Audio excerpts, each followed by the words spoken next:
Ask about the ETF vehicle and sort of this marriage of ESG and ETF, which has been so successful. Active managers will say that their way is the superior one for ESG investing because they can engage with the companies and add nuance. And then you also have this sort of direct indexing phenomenon, which is more personalized. Investors construct portfolios according to their ESG preferences. I'm curious for your views. You're all in the ETF space. Why is the ETF the best vehicle for ESG investing? Bill, you want to take it? It's the easiest, most convenient, most accessible.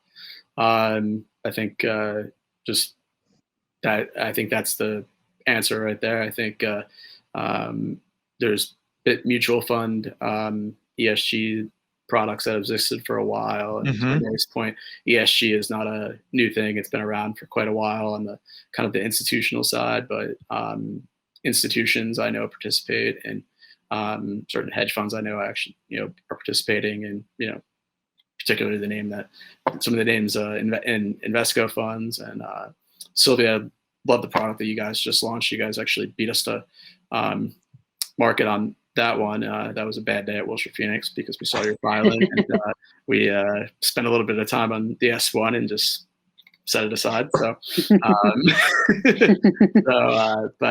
so we're big on the hydrogen space as well. But it kind of brings, I think sort of the I think the popular narrative now is that direct indexing is going to take over ETFs, and that's just fantasy. I mean, that people said that mutual funds still have more assets than ETFs. Things can coexist, and direct indexing is not going to be really see that kind of years out before that can be sort of rolled out in a sort of a scale of anything of significant size. And there's a lot of questions regulatory wise from that aspect. And but some exciting times to come, and I think there's more innovation to come, and probably even